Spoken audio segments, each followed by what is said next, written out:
Hallelujah. सुबह हो चुकी है। क्या आप लोग उठ गए हैं? Good morning.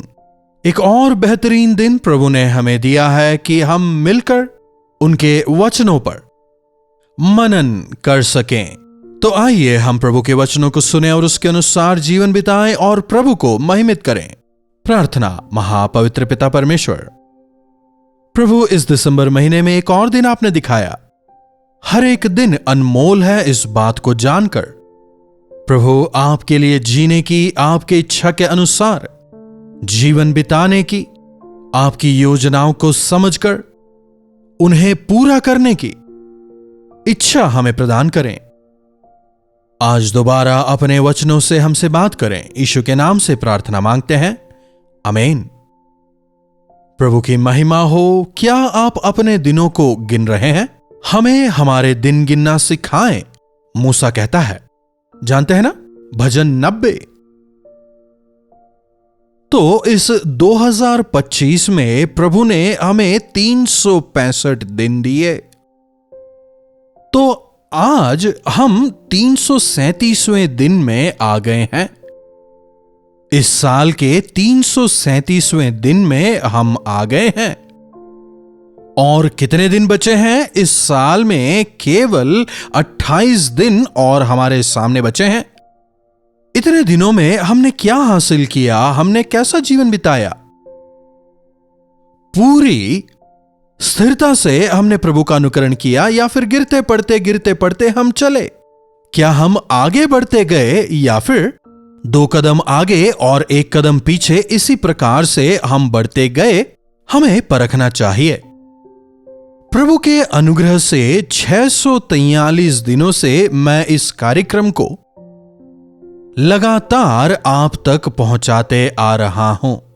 आज 643वां दिन है। विदाउट फेल हर रोज प्रभु के वचन को हम आप तक लाते हैं।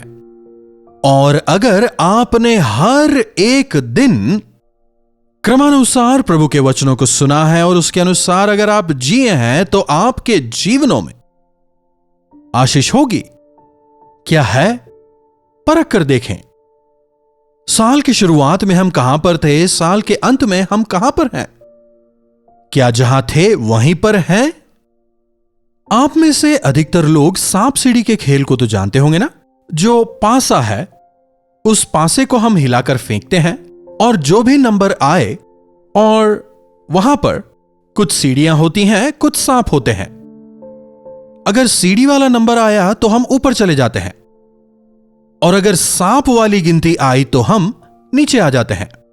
आप कुछ और मत सोचिएगा, यह केवल एक उदाहरण के लिए मैं ले रहा हूं।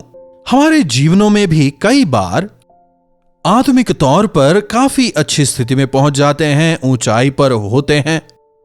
जब किसी बेधारी सभा में जाकर आए हों, या फिर किसी फास्टिंग प्रेयर वगैरह में जाकर आए हों, किसी कन्वेंशन में जाके आए हों, प्रभु में एकदम उत्साहित होकर हम वापस आते हैं। प्रभु के लिए ये करेंगे, वो करेंगे कहते हैं। दूसरी ओर अगर हम जीवन में किसी परेशानी से होकर गुजरते हैं, किसी तकलीफ से या बीमारी से होकर गुजरते हैं, ऐसी परिस्थिति जो हमारे अनुकूल नहीं है, जैसे वो सांप के मुंह में आने वाले नीचे आ जाते हैं ना, वैसे ही एक कुछ छोटी सी बात जीवन में सामने आ जाए और हम आत्मिक तौर पर नीचे की ओर गिर जाते हैं। हमारा मसीही जीवन ऐसा नहीं होना चाहिए। यह कोई मजाक नहीं है, एक अनुबंधन है। अगर हम प्रभु के वचन के अनुसार जिएं तो हर एक कदम उनके वचनों के अनुसार लेंगे। यह कोई लक नहीं है, प्रभु की आशीष है। लकी शब्द मसीहियों के लिए नहीं है। लक जैसे आता है ना, बिल्कुल उसी तरह चला भी जाता है, लेकिन प्रभु की आशीष निरंतर बनी रहती है। वह आशीष स्थिर रहती है और बढ़ती चली जाती है। धीरे धीरे बढ़ते चले जाना प्रभु का तरीका है, वहीं धीरे धीरे गिरते जाना मनुष्य का प्रयास होता है। हमारी भक्ति सूर्योदय की तरह हो, सूर्यास्त की तरह नहीं होनी चाहिए। यीशु मसीह के साथ संबंध में बढ़ते चले जाने वाले लोग अपने जीवन में एक स्थिर भक्ति को रखने पाते हैं। इसमें कोई दो राय नहीं कि जीवन में परेशानियां आती हैं। कई बार शैतान भी हमारी परीक्षाएं करता है। अचानक हम गिर जाते हैं, परिस्थितियां बदल जाती हैं। कई बार यह परेशानियां, यह तकलीफें, यह बीमारियां हमें पूरी तरह झंझोड़ कर रख देती हैं। अब सब खत्म हो गया, अब और कुछ नहीं हो सकता। क्या आपने कभी ऐसा अनुभव किया है? बस अब मैं गिर चुका हूं, अब दोबारा से उठकर चलना मुझसे नहीं हो पाएगा, नहीं हो सकता। इतनी बार मैंने प्रयास किया, मुझसे नहीं हो पाया, अब और नहीं करूंगा। इस प्रकार की जब स्थिति आपके सामने आती है, आप क्या करते हैं? एक वचन देखिएगा, भजन संहिता 61 दूसरी आयत से, मूर्छा खाते समय मैं पृथ्वी की छोर से भी आपको पुकारूंगा। मेरे प्राण मूर्छित होते समय, प्राण मूर्छित हो जाने का मतलब और सहन नहीं होता। मतलब स्थिति अब उनके कंट्रोल में नहीं है। अब वे पूरी तरह बेसहाय हैं। कोई आशा नजर नहीं आती। अपसाइड डाउन मतलब सर नीचे पैर ऊपर उल्टा हो गया। पूरी तरह नेगेटिव हो गए हैं। बद से बदतर स्थिति में वे गिरते चले जा रहे हैं। कारण चाहे जो भी हो, आपकी असावधानी हो, शैतान की परीक्षा हो, आपकी अपनी बनाई हुई परेशानी ही क्यों ना हो, लेकिन ऐसी स्थिति में जब आप पढ़ते हैं, अब मेरे लिए कोई आशा नहीं है, मुझे कोई नहीं छुड़ा सकता, ऐसी स्थिति में आप क्या करते हैं? क्या अपने आप पर दोष लगाएंगे, दूसरों पर दोष लगाएंगे, या परमेश्वर को दूषित करेंगे? परमेश्वर को पुकारना है। यहां दाऊद क्या कर रहा है? मूर्छित खाते समय पृथ्वी की छोर से भी मैं आपको पुकारूंगा। हालेलुया। आप कहीं से भी पुकारें, प्रभु सुनेंगे। चर्च जाकर ही प्रार्थना करना है, क्रूस के सामने आकर ही प्रार्थना करना है। आप कहीं से भी पुकारें, चाहे घोर अंधकार की घाटी से होकर चलें, प्रभु आपके साथ रहेंगे। आग की भट्टी में भी प्रभु शद्रक, मेशक, अबेदनगो के साथ में थे। दानियेल को जब उठाकर सिंह की गुफा में डाला, वहां पर सिंह के मुंह को बंद करके उसके साथ में वहां पर प्रभु रहे। अगर आप प्रभु को पुकारें, प्रभु आपकी सुनेंगे। मैंने प्रभु को पुकारा। दाऊद ने परमेश्वर को पुकारा, प्रभु से रिक्वेस्ट कर रहा है, प्रभु मुझे ऊपर उठाएं। जहां मैं पहले था वहीं मुझे खड़ा करें नहीं कह रहा। जो चट्टान मेरे लिए ऊंची है वहां पर आप मुझे ले चलें। अब मैं दोबारा ना गिरने पाऊं, ऐसी स्थिति में, ऐसे चट्टान में आप मुझे खड़ा करें। संसार की इच्छाएं, आंखों की अभिलाषाएं दोबारा मुझे छू ना पाएं, ऐसी स्थिति में, ऐसे चट्टान पर आप मुझे खड़ा करें। हालेलुया। दलदल की कीच से उन्होंने मुझे उभार कर छोड़ दिया नहीं कह रहा, लेकिन चट्टान पर खड़ा किया है और मेरे पैरों को स्थिर किया है। यस, जब प्रभु आपको स्थिर करते हैं, आप दोबारा नहीं गिरेंगे। जब आप परीक्षा में गिरकर प्रभु को पुकारते हैं, वे परिस्थितियां दोबारा आपको प्रभावित ना कर सके, ऐसी स्थिति में प्रभु आपको उठाते हैं। ऐसी ऊंचाइयों पर जहां मैं नहीं पहुंच सकता, आप मुझे वहां पहुंचाएं। मैं नहीं चल सकता, मुझसे नहीं हो सकता, मैं पवित्रता से नहीं जी पा रहा, मैं आपकी सेवा नहीं कर पा रहा, मैं आपकी इच्छा नहीं कर पा रहा, मुझसे नहीं हो सकता कहने वाले आज प्रभु को पुकारें। मुझसे नहीं हो सकता प्रभु, आप मुझसे करवाएं। प्रभु मैं अयोग्य हूं, मुझे आप योग्य बनाएं। प्रभु मैं गिर गया हूं, उठ नहीं पा रहा हूं, मुझे आप उठाएं। जितने गहरे अथाह गड्ढे में मैं गिर गया हूं, प्रभु वहां से मुझे निकालें और उतनी ही ऊंची चट्टान पर आप मुझे खड़ा करें, मेरे पैरों को स्थिर करें, मैं दोबारा ना गिरने पाऊं, ऐसा मुझे स्थिर करें। समझ रहे हैं? कितने लोग ऐसी प्रार्थना आज कर रहे हैं?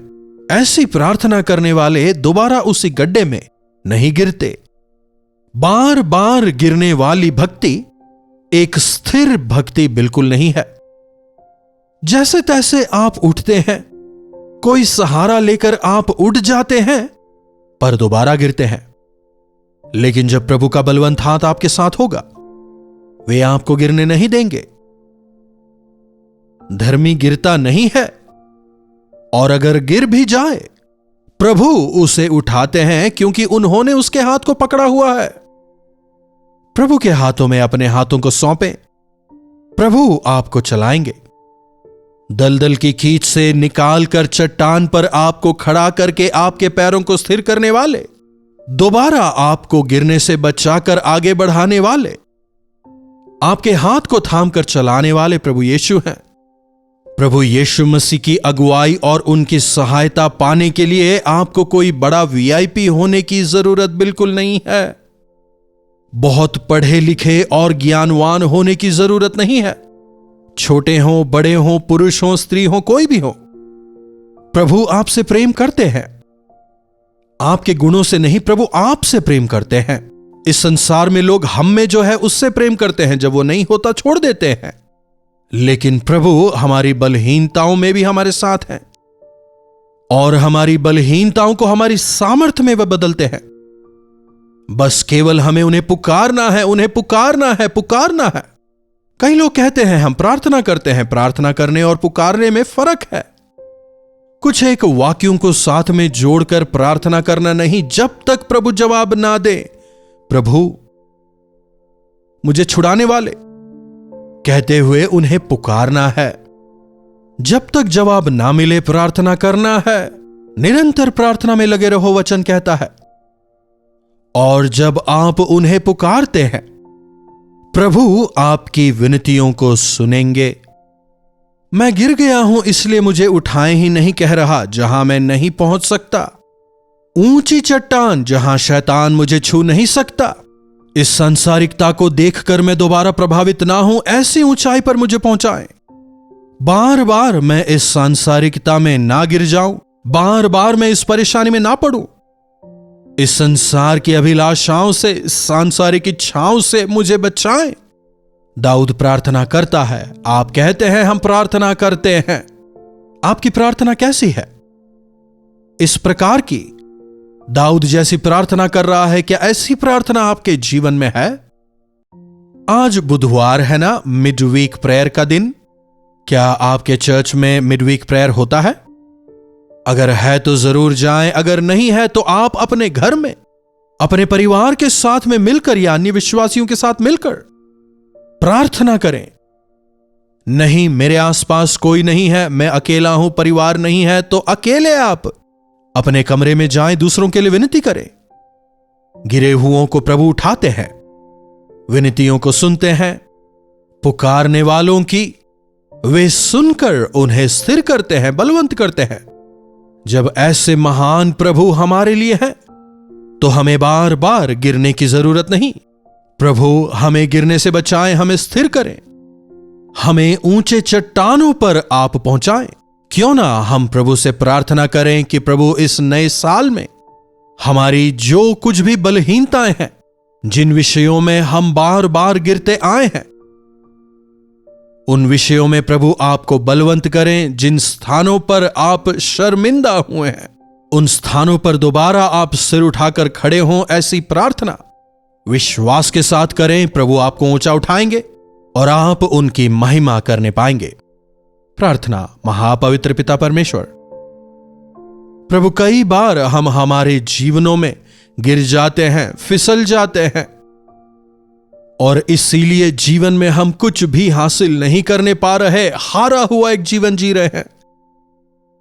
प्रभु आज आपको पुकारते हैं।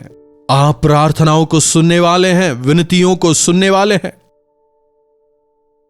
विश्वास करने में हमारी मदद करें। गिरे हुओं को आप उठाकर स्थिर करते हैं, चट्टान पर खड़ा करते हैं। हम विश्वास करते हैं प्रभु, आज हम जिस भी स्थिति में हैं, जहां कहीं हम गिरे हैं, कर्ज के दलदल में फंस गए हैं, बाहर नहीं आ पा रहे हैं, ड्रग एडिक्शन में पड़ गए हैं, पॉर्न एडिक्शंस वगैरह में पड़ गए हैं, बाहर निकलने का जितना प्रयास करते हैं उतना अधिक और गिर जाते हैं। बार बार इस प्रकार से गिरने वालों पर आपकी दया हो जाए। आज उन्हें आप उठाएं और आज के बाद वे दोबारा कभी ना गिरने पाए, शैतान उन्हें ना छूने पाए। आज से जयवंत होकर जीने के लिए पवित्र आत्मा की शक्ति से आप सबको भरें। यीशु के नाम से प्रार्थना मांगते हैं, आमीन। अब हमारे पिता परमेश्वर का प्रेम, प्रभु यीशु मसीह का अनुग्रह, पवित्र आत्मा की संगति और सहभागिता हम में से प्रत्येक के साथ आज, कल और सर्वदा बनी रहे, आमीन। प्रभु परमेश्वर की महिमा हो। अपने प्रार्थना विषयों को आप हमें 9884907779 पर व्हाट्सएप, वॉइस मैसेज या फिर टेक्स्ट के जरिए भेज सकते हैं। हम आपसे सुनना चाहेंगे, आपके साथ मिलकर आपके लिए प्रार्थना करेंगे। प्रभु अवश्य आपके जीवनों में चमत्कार करेंगे। आप भी विश्वास से पुकारें, प्रभु जरूर आपको चट्टान पर खड़ा करेंगे। यदि इन कार्यक्रमों के जरिए आपने आशीष पाई है और अगर पवित्र आत्मा आपको प्रेरित करते हैं कि आप इस सेवकाई में अपने योगदान को दें, तो आप हमें मैसेज करें। हमारी टीम आपसे संपर्क करेगी, तमाम जानकारियां आपको दी जाएंगी। आपके सहयोग से हम मिलकर सेवकाई में आगे बढ़ेंगे। आपका छोटा सा योगदान भी कईयों तक इस सुसमाचार को पहुंचाने में मददगार होता है। जैसा कि आप जानते ही हैं कि हम न केवल सोशल मीडिया पर ही हैं, बल्कि टीवी पर भी प्रभु के वचनों को विभिन्न भाषाओं में लेकर आते हैं। इसलिए आप जरूर से अपने योगदान को दें। छोटे से छोटा योगदान भी इस सेवकाई को आगे बढ़ाने में काफी मददगार होता है। प्रभु आपको जरूर आशीषित करेंगे। इन्हीं वचनों के साथ आज मैं आपसे विदा लेना चाहूंगा। दोबारा मिलने तक प्रभु परमेश्वर का अनुग्रह हम सबों पर बना रहे। मुंबई और उसके आसपास रहने वालों के लिए शुभ संदेश। एक बार फिर से दिसंबर 10 तारीख को एक विशेष पास्टर्स क्रिसमस में वचन सुनाने के लिए मैं मुंबई आ रहा हूं। आप सभी का स्वागत है। शाम को 6 बजे से लेकर रात की 10 बजे तक morning star English school Dharavi में यह कार्यक्रम होगा। क्रिसमस के उपलक्ष्य पर इस विशेष कार्यक्रम का हम आयोजन कर रहे हैं। आप सभी इसमें आमंत्रित हैं। मिलकर प्रभु की स्तुति करेंगे। अधिक जानकारी के लिए नीचे दिए गए फोन नंबर पर आप फोन कर सकते हैं या फिर QR कोड भी आप स्कैन कर सकते हैं।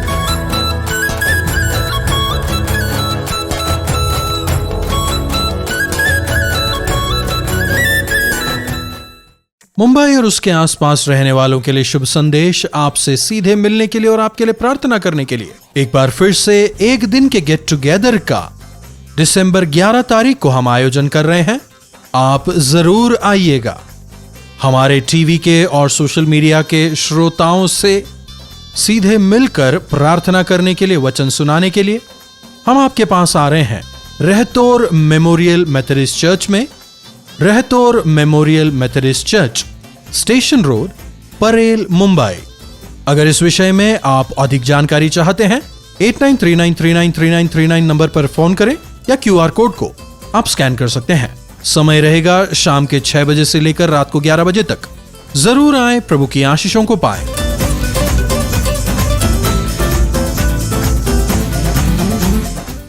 कल्वरी दर्शन, ये है प्रेम के दर्शन, यीशु प्रेम के दर्शन। कल्वरी दर्शन, ये है प्रेम के दर्शन, यीशु प्रेम